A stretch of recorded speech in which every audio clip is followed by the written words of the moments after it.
Hello everybody, welcome back to the channel. Today we are doing our altered media project where we talk about a franchise, a movie series, or something that was lost to us that we never got to see. And we talk about what could have been. And today we've got to talk about the Dark Universe. The Universal Monsters reboot that never quite happened. Let's jump right into it. Alright, so Universal had the most iconic monsters to ever exist. They had Dracula, the Wolfman, all of these things they could go to time and time again, and they knew that it put people in the seats. Everybody wanted to go and see these movies. And, of course, time went on, and these movies either weren't as profitable as they once were, or they just kind of moved on from them in general, which was cool, but these movies continued to strive, making it so that they were classics in their own right. Enter the MCU. When the MCU came around, of course, everybody wanted to be a part of that type of thing. DC wanted their DCEU. That didn't work out for them, and they ultimately rebooted it now to be the DCU. Everybody's trying to compete with Marvel, and Universal decided that why not? They could revive the monsters, modernize them, make them into something new, and ultimately have their own MCU of monsters. That's right, and it sounded cool on paper, but as always, with things that sound cool on paper, maybe they don't work out quite the way they planned. So what exactly went wrong with this project? In the early 2010s, everything had a shared universe. And with everything having a shared universe, they wanted their own interconnected franchise. But Universal was the one who first originated the idea of a shared universe all the way back in the 1930s. That's right, they actually are responsible for it in a roundabout way. Now, you can make the argument that they're not, that they didn't know that any of this was going to happen, and of course they didn't. However, they are the first people to build an interconnected universe of monsters that all existed in the same place at the same time within their movies.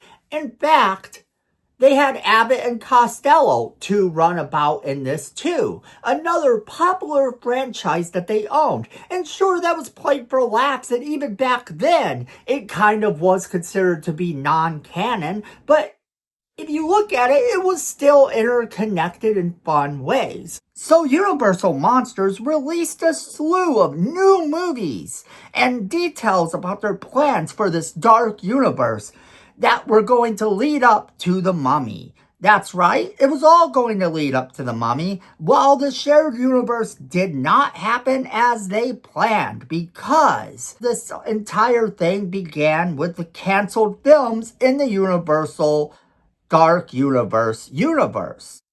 That was the first problem. They had this set of films that didn't really seem like they were interconnected. It began back in 2014 with Dracula Untold. And it wasn't until The Mummy 2017 that anybody ever really took note that it was an interconnected universe. Even though there were end credit scenes and there were things that we saw that told us this, but it wasn't something that really stood out. And this goes into what we're going to talk about in a little while, with that being a major part of their problem. The Mummy actually received very negative reviews, with a lot of people not liking it. And this caused them to abandon their Universal Dark Universe plans. So what exactly would have happened? Well, this is the fun part, because we get to break down what would have happened had this universe been allowed to continue. In 2004, they had attempted to relaunch their monsters with the classic film Van Helsing. And they brought in The Mummy and The Mummy Returns director Stephen Sommers in hopes of recapturing the magic of Dracula, Frankenstein, and the Wolfman. But with Hugh Jackman playing the role of Van Helsing, it really didn't take off. Now, Universal was ready to try this again for the Dark Universe, and it was reported that they were considering, alongside The Mummy, that they would have Van Helsing. And the Universal Monsters Van Helsing, of course, would be played by Channing Tatum. Just a few months later, Universal scrapped plans for their Van Helsing adaptation along with the Dark Universe plans overall. So we know that it actually began with Dracula Untold, but that wasn't always the plan either. You see, back when Dracula Untold was being done, it was a standalone movie. But by the time the movie had finished filming, they had the plans in place for the Dark Universe and wanted to leave room for him to cross over and or have sequels. So they added these little end-credit scenes. And when they added these little end-credit scenes, it left room for Dracula to return, either in Dracula Untold Part 2 or in another Dark Universe movie. But that didn't happen either. The door was left open to have Luke Evans return. And the film was considered to be a disappointment. So this didn't help at all either. Luke Evans said that he was open to returning to the role of Dracula. Instead, they opted to take the character into a different direction with the 2023 comedic movie Renfield and the gothic horror film The Last Voyage of the Demeter. Now, with these being box office bombs, it didn't appear that Dracula was in place to return for anything. 2 more films were supposed to be set for release in 2024, but this didn't happen. Now, Dr. Jekyll and Mr. Hyde is considered to be one of the first Universal monsters in 1913. At this time, Universal was known as Universal Film Manufacturing Company. And the most popular version of this movie wouldn't even be released by Universal Pictures.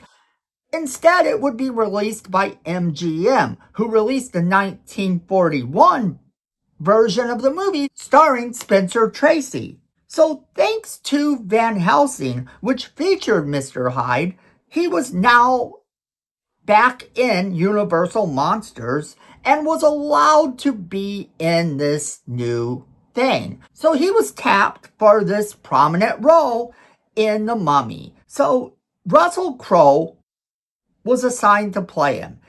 And that was intended to be something that would lead to his own film, or at least to make him a reoccurring character, kind of the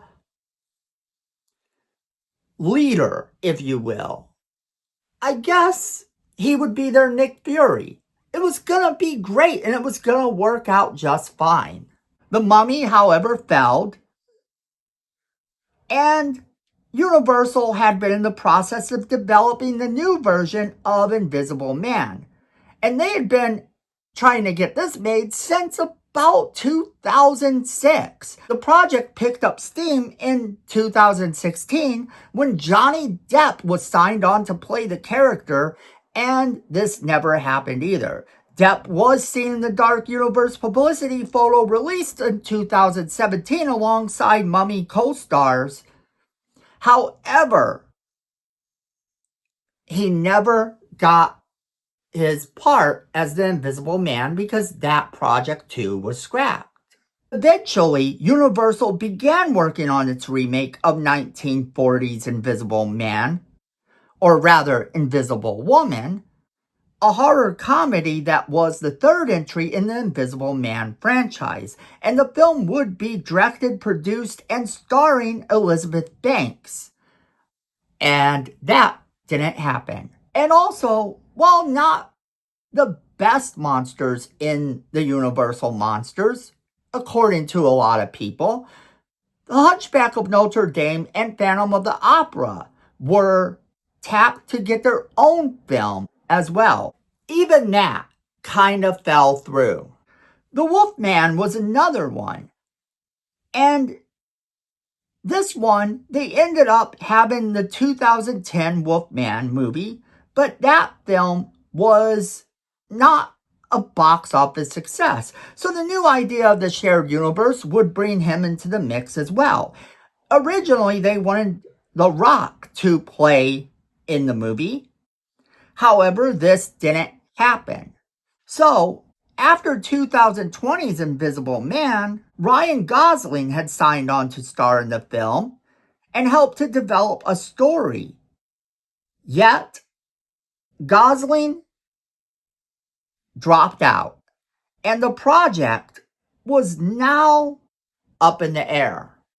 But perhaps the most known thing that was going to happen was that we were going to get The Bride of Frankenstein. They weren't going to do a proper Frankenstein movie, but give us The Bride of Frankenstein with Angelina Jolie tapped to star. And this too fell through. Another thing that they were considering was a Mina Harker movie.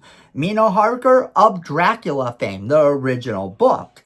And this time it would take place in modern day Los Angeles. Of course, that idea was also scrapped. So with all of this going on, it's no surprise that we never got this universe. Everything didn't come together as planned. And I do have a hot take on why this happened.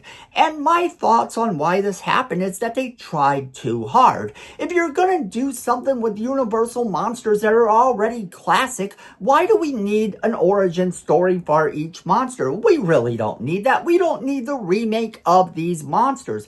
For the remake, you simply re-release all of the originals in the theater because I would be first in line to go and see almost every single one of these.